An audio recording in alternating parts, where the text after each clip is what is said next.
Hello young warriors, आज बात करते हैं फंडामेंटल्स ऑफ कम्युनिकेशन की। क्या वो जादू है, क्या वो मैजिक ट्रिक है जिससे हमारा कम्युनिकेशन, चाहे वो रिटन हो चाहे वर्बल, वो बहुत ही इम्पैक्टफुल और इफेक्टिव हो जाए। तो बात करते हैं 7 C's ऑफ कम्युनिकेशन की। जी हाँ, आइए जान लेते हैं ये हैं क्या, और उसके बाद इस वीडियो में हम इसे डिटेल में समझेंगे। क्लैरिटी, कंसाइसनेस, कंप्लीटनेस, करेक्टनेस, ये 4।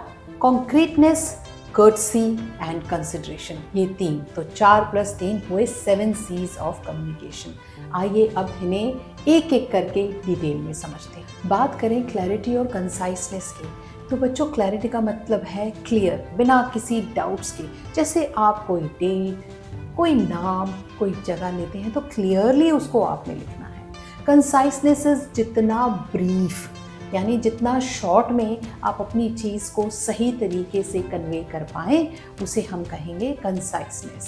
क्लैरिटी और कंसाइसनेस के एक एग्जांपल लेते हैं।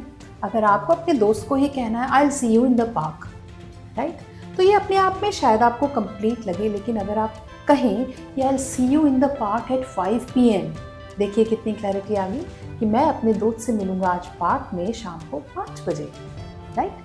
कंसाइसनेस की बात करें तो अगर आप कहें कि I really need your help to do homework, right, बजाय इसके अगर आप ये कहें I need your help today to complete my science homework by 5 PM, देखिए कितनी क्लैरिटी आई कि आपने मदद भी मांगी, टाइम भी बताया और ये भी बताया कि ये काम आज शाम 5 बजे तक करना है, राइट। तो क्लैरिटी और कंसाइसनेस क्लियर बच्चों। और अब आते हैं अगले 2 पैरामीटर्स पे, जो हैं करेक्टनेस और कंप्लीटनेस। करेक्टनेस का मतलब है follow the rule of the language, grammar सही होना चाहिए।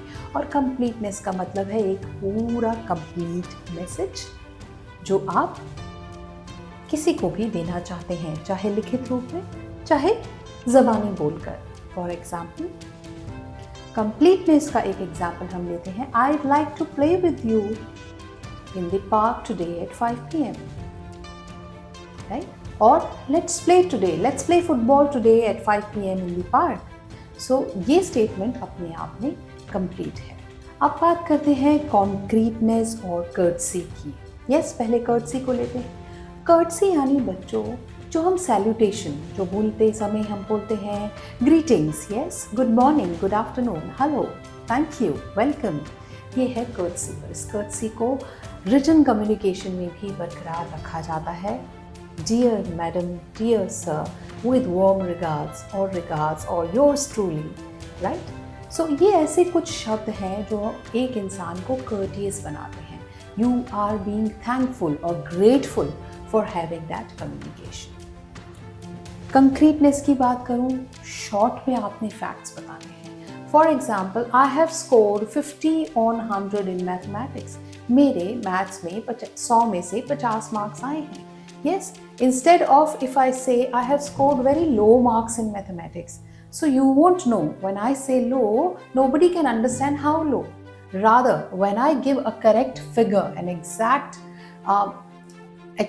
figure to understand, that is the time when the other person gets a clear idea. It is 50 on 100, right? अब बात करते हैं कंसिडरेशन, जो कि बहुत ही ज़रूरी है। मेरा एक शॉर्ट वीडियो है ऑन एम्पैथी।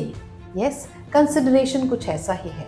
आपने जब भी कुछ लिखित में देना है या आपने किसी से बातचीत करनी है, आपने एम्पैथी का ध्यान रखना है। Consider, know how is this person going to react after reading और after listening to my conversation, right.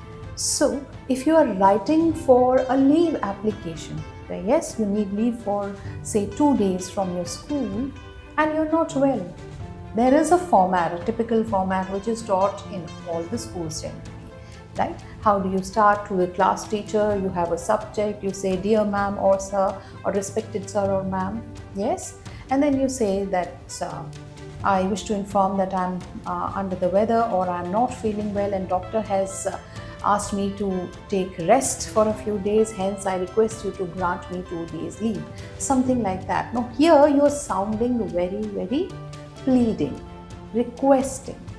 Now when you are sending some specific details, especially in written form, please be very careful not to use very technical jargons.